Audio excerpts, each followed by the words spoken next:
आजपासून शेतकऱ्यासाठी एक अंदाज देणार आहे, पण याच्यामध्ये दोन आहेत, एक आनंदाची बातमी आणि एक चिंतेची बातमी. कारण की चिंता कशामुळं की राज्यात काही काही भागामध्ये अतिवृष्टी होणार आहे म्हणून ते चिंतेची बातमी, आणि आनंदाची बातमी कशामुळं की आतापर्यंत काही भाग पावसापासून पाऊसच पडलेला नाही, त्या भागात पाऊस पडणार आहे. म्हणून राज्यातल्या सर्व शेतकऱ्यांना सांगितलं होतं की 2 जुलैपासून ते 8 जुलैच्या दरम्यान राज्यात काही भागामध्ये अतिवृष्टी होणार आहे, अतिमुसळधार पाऊस पडणार आहे, म्हणून हा अंदाज लक्षात आहे. नमस्कार शेतकरी बांधवांनो आणि महाराष्ट्रातल्या सुजाण नागरिकांनो, आत्ताच्या घडीची सर्वात मोठी आणि काळजाला ठोका चुकवणारी बातमी समोर येत आहे. प्रसिद्ध हवामान अभ्यासक पंजाबराव डक यांनी अवघ्या 5 मिनिटापूर्वी महाराष्ट्रासाठी अत्यंत धोक्याचा आणि तातडीचा इशारा जारी केला आहे. तुम्ही आतापर्यंत टीव्हीवर आणि सोशल मीडियावर पाहिलंच असेल, मुंबई पुणे शहरासह अनेक भागात ढगफुटीसारखा पाऊस झालाय. रस्ते नद्यांसारखे वाहू लागलेत, कोट्यावधींच्या गाड्या पाण्याखाली बुडाल्या आहेत आणि जनजीवन पूर्णपणे कोलमडून गेला आहे. पण मित्रांनो, हे तर फक्त ट्रेलर होतं, खरा चित्रपट अजून बाकी आहे. बंगालच्या उपसागरामध्ये आता अशा काही भयानक घडामोडी घडत आहेत ज्यामुळे येत्या काही तासात महाराष्ट्रातील तब्बल 12 जिल्ह्यांना निसर्गाचा मोठा तडाखा बसणार आहे. या 12 जिल्ह्यांमध्ये अतिवृष्टीचा इशारा देण्यात आला असून तेथील जनजीवन विस्कळीत होण्याची भीती आहे. त्यामुळे हा सर्वे तुमच्यासाठी अत्यंत महत्त्वाचा आहे. त्यामुळे हा व्हिडिओ शेवटपर्यंत नक्की बघा. आपल्या चॅनलवर नवीन असाल तर आत्ताच आपल्या चॅनलला सबस्क्राईब करा. तुम्ही या 12 जिल्ह्यांच्या यादीत आहात का? म्हणजे तुमच्या गावात किंवा जिल्ह्यात ढगफुटी होणार का? हे सर्व आपण या व्हिडिओच्या माध्यमातून समजून घेणार आहोत.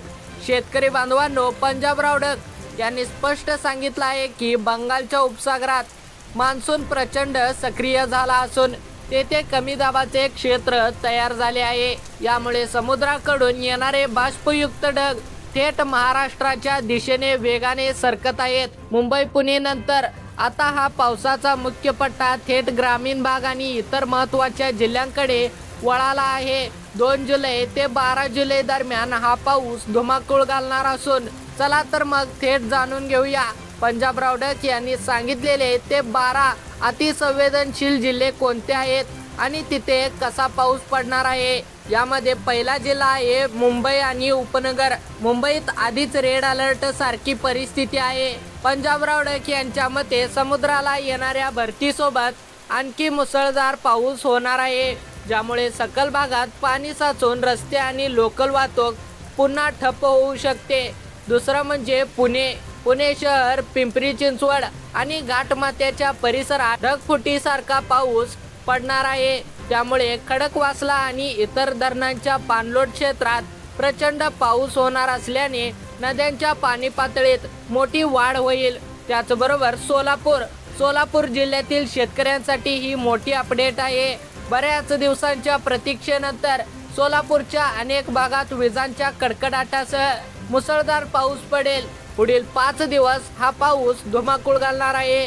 चौथा जिल्हा आहे सांगली जिल्हा आणि आसपासच्या परिसरात ढगांच्या गडगडाटासह जोरदार पाऊस हजेरी लावेल. शेतामध्ये पाणी साचेल इतका पाऊस पडण्याचा अंदाज डक साहेबांनी वर्तवला आहे. 5वा जिल्हा आहे लातूर.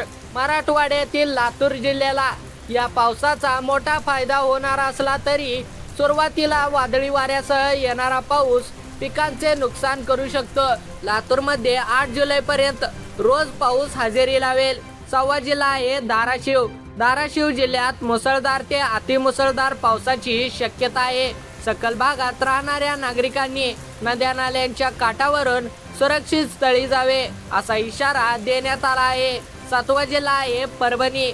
पंजाबराव डक यांच्या मुख्य केंद्र असलेल्या परभणीत पुढील काही दिवसात म्हणजेच 2-4 दिवसामध्ये दररोज वेगवेगळ्या भागात मुसळधार पाऊस पडणार आहे. शेतकऱ्यांनी जमिनीत पुरेशी ओल झाल्याशिवाय पेरणीची घाई करू नये. त्याचबरोबर 8वा जिल्हा आहे हिंगोली जिल्ह्यात सतत आणि काही ठिकाणी अतिवृष्टीची शक्यता आहे. नदीच्या पात्रात वाढ होऊ शकते, त्यामुळे नदीकाठच्या गावांना सतर्क राहण्यास सांगितले आहे. 9वा जिल्हा आहे बीड जिल्ह्यात अनेक दिवसांपासून पावसाची प्रतीक्षा होती, आता मात्र बीडच्या सर्व तालुक्यामध्ये दमदार पाऊस पडणार असून येथील विहिरी आणि जलसाठे भरण्यास मदत होईल। त्याचबरोबर दावा जिल्हा आहे नांदेड जिल्ह्यात मुसळधार पावसाचा इशारा आहे। गोदावरी नदीच्या पात्रात पाण्याचा विसर्ग वाढण्याची शक्यता असल्याने प्रशासनाला सज्ज होण्याचे निर्देश दिले जाऊ शकतात। 11वा जिल्हा आहे जालना जिल्ह्यात वादळी वाऱ्यासह आणि विजांच्या कडकडाटासह जोरदार मुसळधार पाऊस कोसळणार आहे। त्याचबरोबर काही भागात ढगफुटीसारखी परिस्थिती निर्माण होऊ शकते। 12वा जिल्हा आहे छत्रपती संभाजीनगर। या यादीतील 12वा आणि महत्त्वाचा जिल्हा म्हणजे छत्रपती संभाजीनगर। शहरासह ग्रामीण भागात मुसळधार पाऊस होईल। जायकवाडी धरणाच्या पाणलोट क्षेत्रात चांगला पाऊस होण्याची अपेक्षा आहे। शेतकरी बांधवांनो, पंजाबराव डक यांनी केवळ पावसाचा इशाराच दिला नाही तर अत्यंत महत्त्वाचा सल्ला देखील त्या ठिकाणी दिलेला आहे। त्यांनी सांगितलं आहे की मराठवाडा आणि पश्चिम महाराष्ट्रातील ज्या भागात अजून पेरण्या झालेल्या नाहीत तिथल्या शेतकऱ्यांनी आधी पावसाचा जोर पाहावा।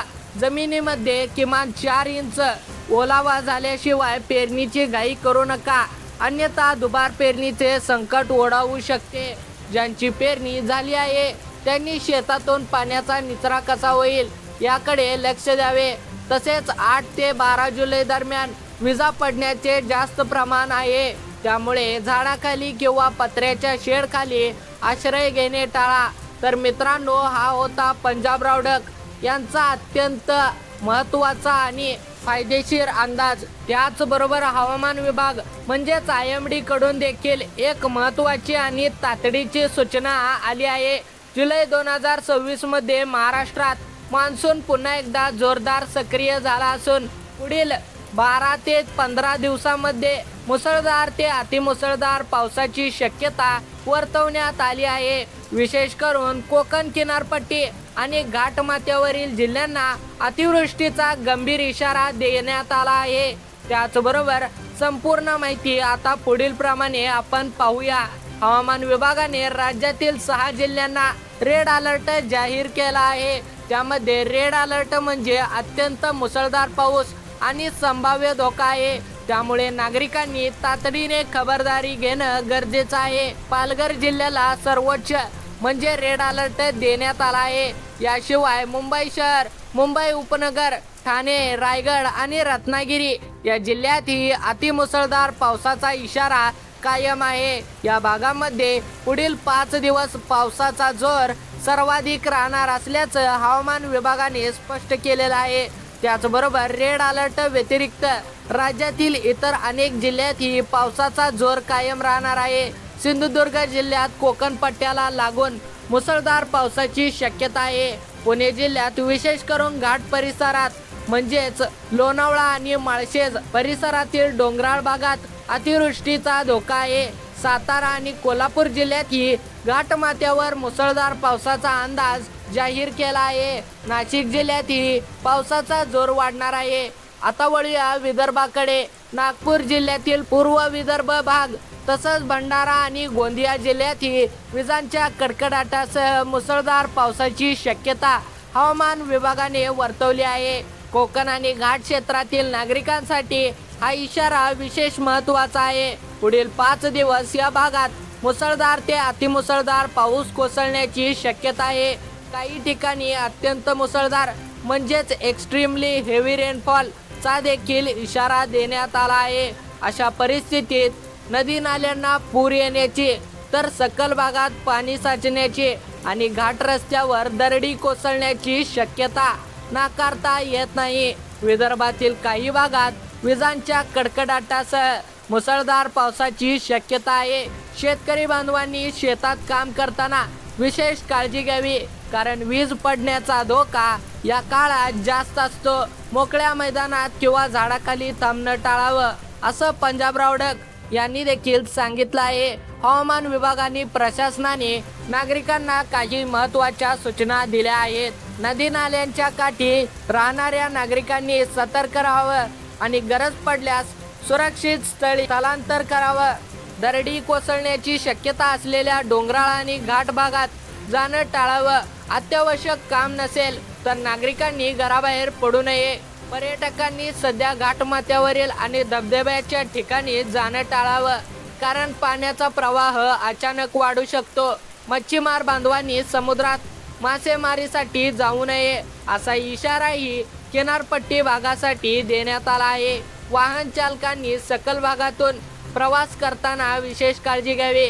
शेतकरी मित्रांनो, या मुसळधार पावसाच्या पार्श्वभूमीवर शेतीच्या कामाचं योग्य नियोजन करणं गरजेचं आहे. अतिवृष्टीमुळे पिकांचं नुकसान होण्याची शक्यता असल्याने शेत शिवारातील पाण्याचा निचरा होण्याची व्यवस्था आधीच करून ठेवावी.